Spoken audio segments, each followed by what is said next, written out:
हाँ तो बच्चों, हम पढ़ रहे थे मेंडल के वंशागति के सिद्धांत। और मेंडल के वंशागति के सिद्धांतों के बारे में अपनी एक क्लास हो गई है, जिसके अपन मेंडल की सामान्य जीवनी और मेंडल की सफलता के कारणों के बारे में पढ़ा था।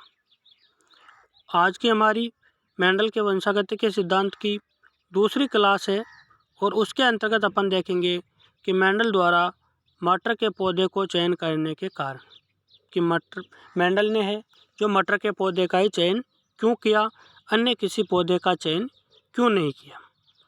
तो सबसे पहला कारण अपन देखते हैं कि मटर का पौधा एक वर्षीय होता है। मटर का पौधा एक वर्षीय होता है और मटर के पौधे में लक्षण स्पष्ट रूप से दिखाई देते हैं। नेक्स्ट है, मटर के पौधे का जीवन चक्र छोटा होता है और मटर का पौधा द्विलिंगी होने के कारण इसमें स्वपरागण या परपरागण आसानी से किया जा सकता है, और मटर के पौधे को कम जगह पर आसानी से उगाया जा सकता है। इसके अलावा मटर के पौधे में अनेक विपरीत लक्षण पाए जाते हैं, ताकि कम समय में ज़्यादा से ज़्यादा लक्षणों का अध्ययन किया जा सकता है। तो मेंडल द्वारा मटर के पौधे का चयन करने के कई कारण थे। एक तो मटर का पौधा है जो छोटा होता है, मटर के पौधे का जीवन चक्र छोटा होता है, मटर का पौधा एक वर्षीय होता है और मटर के पौधे में सभी लक्षण स्पष्ट दिखाई देते हैं, और मटर का पौधा द्विलिंगी होने के कारण इसमें स्वपरागण और परपरागण आसानी से किया जा सकता है, और मटर का पौधा छोटा होने के कारण कम जगह पर ज़्यादा पौधे आसानी से उगाए जा सकते हैं। और सबसे मुख्य कारण वो है कि मटर के पौधे में 7 जोड़ी विपर्यासी लक्षण पाए जाते हैं। तो अब अपन बात करते हैं कि मेंडल ने मटर के पौधे में किन किन लक्षणों का अध्ययन किया।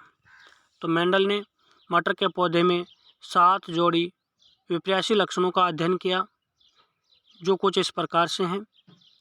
सबसे पहला, कोई भी लक्षण हो उसके 2 विकल्प होते हैं, एक प्रभावी और दूसरा अप्रभावी।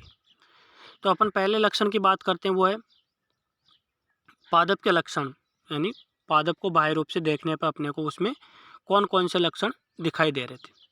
उसमें पहला लक्षण आपका पादप की ऊंचाई, तो उसका प्रभावी लक्षण है लंबा और अप्रभावी लक्षण है बौना। यानी मटर के पौधे 2 प्रकार के थे ऊंचाई के आधार पर, एक लंबे पौधे और दूसरा बौने पौधे। दूसरा लक्षण है पुष्प की स्थिति। मटर के पौधे में पुष्प 2 प्रकार से स्थित होते हैं, यानी जो फूल आते हैं वो फूल है, उन फूलों की स्थिति 2 होती है, एक होती है कक्षस्थ, एक होती है अंतस्थ। जो कक्षस्थ यानी टहनियों के कक्षों में जो फूल निकलते हैं वो उसका प्रभावी लक्षण है, और जो अंतस्थ लक्षण है वो अप्रभावी लक्षण है। तीसरा लक्षण है आपका फली का रंग, और मटर के पौधे की फली का रंग है जो 2 प्रकार का था, एक हरा और दूसरा पीला, जिसमें से हरा रंग प्रभावी था और पीला रंग अप्रभावी था।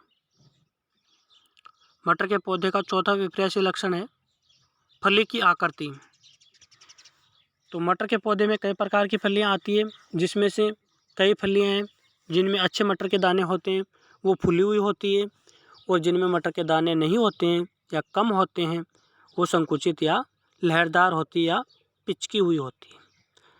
तो फली की आकृति की बात करें तो उसमें जो फुला हुआ लक्षण है वो प्रभावी लक्षण है, संकुचित या लहरदार लक्षण है वो मटर के पौधे की फली का अप्रभावी लक्षण है। 5वां लक्षण है आपका बीज की आकृति। जो मटर के बीज होते हैं वो मुख्य रूप से 2 प्रकार के होते हैं। ऐसे कई बीमारी हो जाती है उसकी बात अलग है, वो एक अपवाद के रूप में होता है, लेकिन वैसे नॉर्मल स्थिति में मटर की फली के बीज है उसकी आकृति भी 2 प्रकार की होती है। एक तो मटर की फली में गोल बीज पाए जाते हैं जो मटर के पौधे का प्रभावी लक्षण है, और दूसरा है झुर्रीदार जो मटर के पौधे का अप्रभावी लक्षण है। छठा लक्षण है आपका बीज कवच का रंग, यानी बीज के ऊपर जो आवरण पाया जाता है, जो कवच पाया जाता है, उसका रंग या तो धूसर होगा या सफ़ेद होगा। तो ज़्यादातर जो बीज कवच का रंग है वो धूसरी होता है, यानी मटर के पौधे का प्रभावी लक्षण है, मटर के बीज का कवच का रंग है वो प्रभावी लक्षण कौन सा है, धूसरा रंग है, और अप्रभावी है आपके सफ़ेद रंग। नेक्स्ट बात करते हैं अपन बीज पत्र की।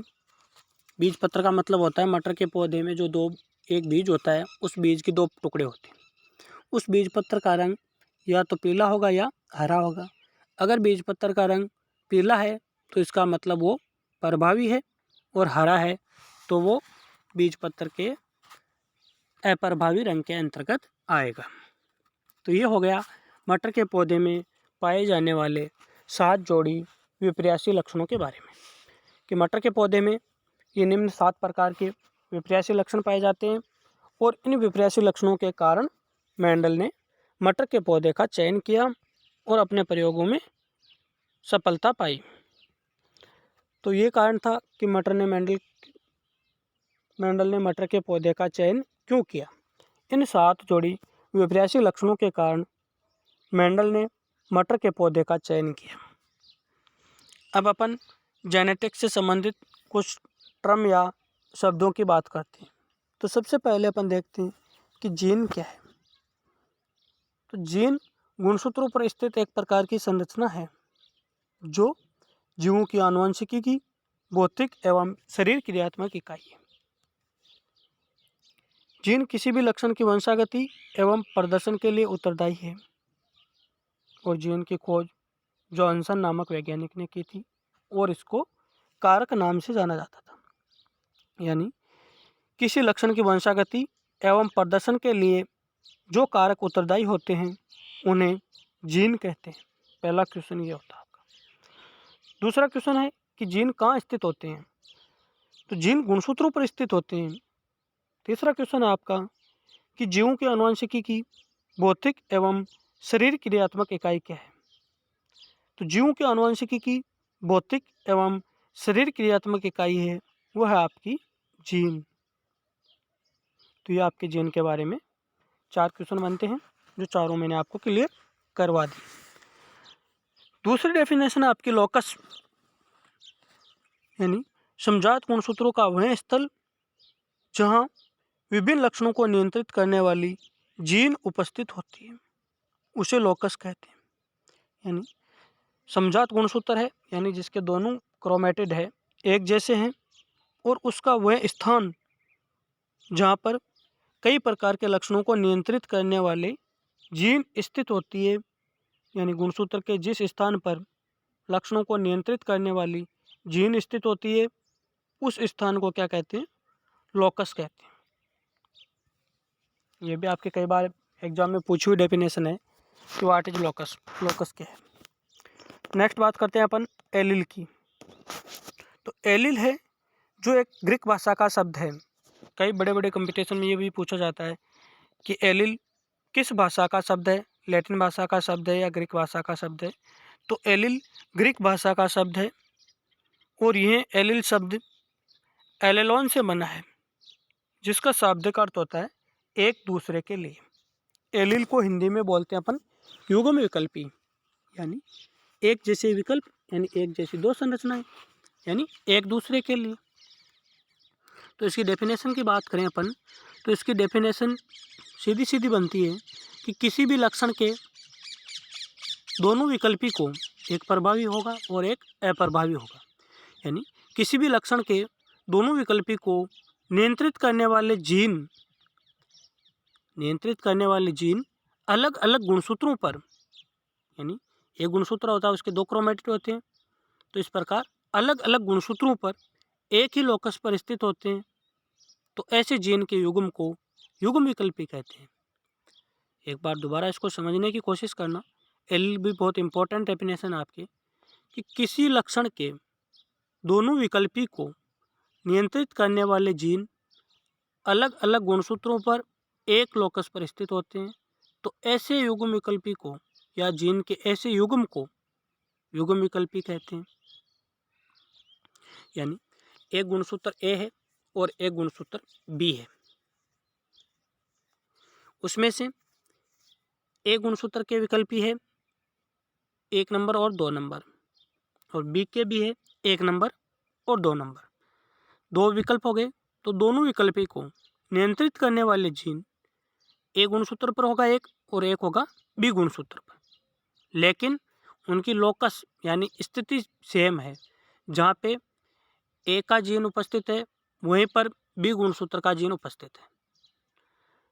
तो दोनों जीन है, दोनों विकल्पी के जीन है जो अलग अलग गुणसूत्रों पर एक ही लोकस पर स्थित होते हैं, तो ऐसे जीन के युग्म को युग्म विकल्पी कहते हैं। जैसे कैपिटल टी और स्मॉल टी के युग्मन में एक गुणसूत्र पर कैपिटल टी एलील तथा दूसरे गुणसूत्र पर स्मॉल टी एलील उपस्थित होता है। यानी अपने पास 2 गुणसूत्र है और दोनों गुणसूत्र उनमें संकर लंबे पौधे का जीन उपस्थित है, और संकर लंबे पौधे को अपन दर्शाते हैं कैपिटल टी और स्मॉल टी से। तो एक गुणसूत्र पर जिस स्थान पर कैपिटल टी उपस्थित है उसी दूसरे गुणसूत्र पर उसी स्थान पर कैपिटल टी जीन होगा, और एक नंबर गुणसूत्र पर जिस लोकस पर या जिस स्थान पर स्मॉल टी जीन स्थित है दूसरे गुणसूत्र पर भी उसी स्थान पर या उसी स्थिति पर स्मॉल टी जीन स्थित होता है। तो उस स्थिति को या ऐसे युग्म विकल्पी को या जीन के ऐसे युग्म या जोड़े को युग्म विकल्पी या एलील कहते हैं।